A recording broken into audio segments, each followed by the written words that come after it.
Čau! Atrodamies sporta klubā Centrs.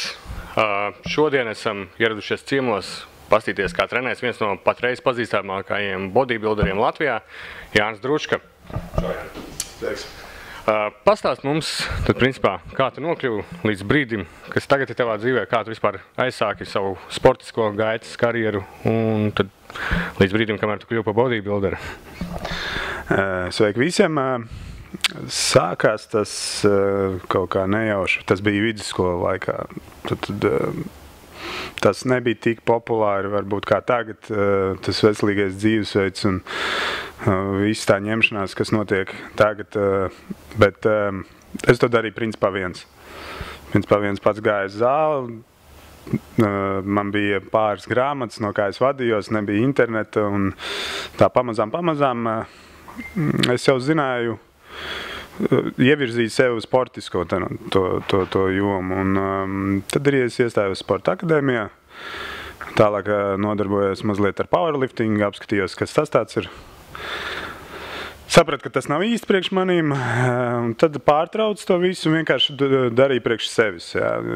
Man tuvāk kaut kā bija tā vispusīgā ķermeņa sagatavošana, lai būtu proporcionāli, lai būtu estētiski baudāms tas ķermenis.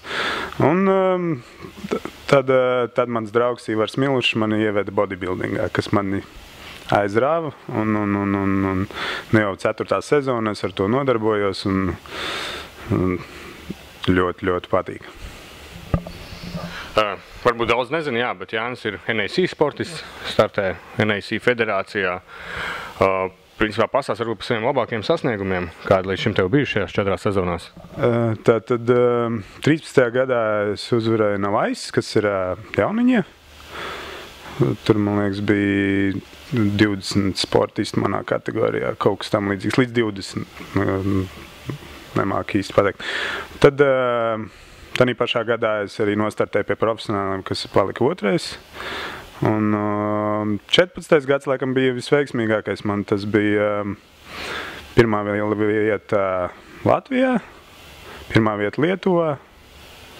Jā, un tad es arī pirmo reizi startēju arī pasaules čempionātā NAC, kur ieņēmu 9. vietu. Un tad šī gadā augstākais sasniegums bija pasaules čempionāts 7. vieta. Kādi turpmākie nākotnes plāni, kaut kur augstāk virzīties vai kādā citā federācijā? Pat labam ir, protams, tas pats mērķis virzīties augstāk NAC pasaules čempionātā, kā arī, protams, dalība jāņem ir Latvijas mājās. Un ir doma arī nostartēt VBFF federācijā, kas būs nākamā sezona, un apstīties, kā tur viss notiek. Jā, kā jau visi saprot, mēs šodien arī filmēsim Jāņa treniņu, un tad varbūt Jāni pastāstīja, kas ir šodien domāts treniņā tavā.